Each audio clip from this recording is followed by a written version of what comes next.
Memorial Day weekend fastly approaching here, and that usually means a weekend full of your friends, family, tons of food, and for some, might be having some problems with your digestion. Well, here to help is Dr. Maya Merheb, the digestive disease consultant. It's good to have you here. Thank you. It's nice to be here. And you know, we've discussed things like this before. This is the perfect time of year, though, when people are getting out grilling. Maybe there's certain foods that are not as easy to digest as others. So I guess, where do we begin with this when we're starting to think about the food that we're going to eat? Well, I think everything in moderation is usually a good recommendation. You know, sometimes our eyes are bigger than our stomachs. Always. So I think kind of planning ahead, okay, what kind of day is it going to be? What kind of food am I going to have? And try to kind of rationalize. Am I going to overeat? Try not to. Try to spread the meals over the day instead of having 2-3 big meals. Try to be in tune to what you're eating. You know, not a lot of fatty foods, not a lot of greasy foods. Alcohol is going to be a factor too. It seems like we mix everything that we shouldn't be eating into one when we're having holiday meals. Correct. So are there preventative things that you can do before you start picking out? Well, again, planning it I think is a big thing. If you know you're going to overeat, maybe try to space it out a little bit more. Try not to save it for one big meal. Try not to mix the alcohol with it. Try not to lay down soon after going and having a big meal, especially if you're going to bed. Try not to go to bed 2 to 3 hours before.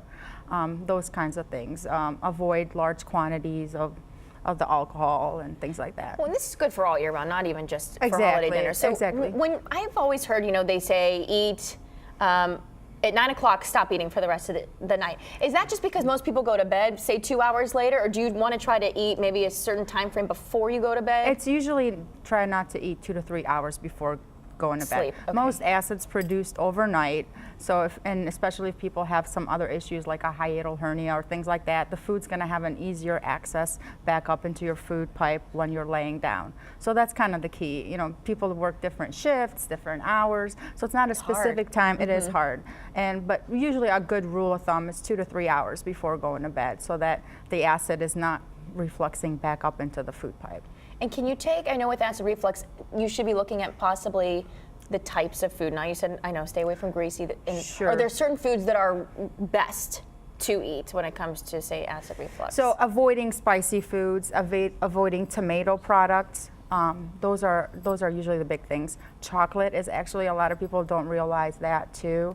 So those I wouldn't think they would, no. Yeah, and caffeine. Caffeine is a big one too, that people and that's one that everyone has, and they all want. Now, if the food goes down a little lower and you're having lower digestive problems, maybe some people have irritable bowel or things like that.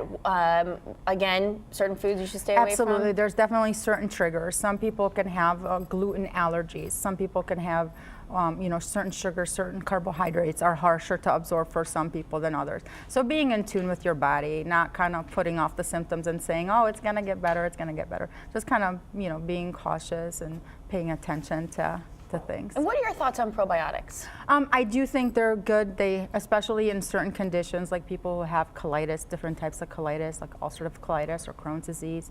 I do think they're very helpful. A lot of people who are taking antibiotics, we definitely have an epidemic of a bacterial infection called C. diff. So I think it helps in those cases where people are on antibiotics and things like that.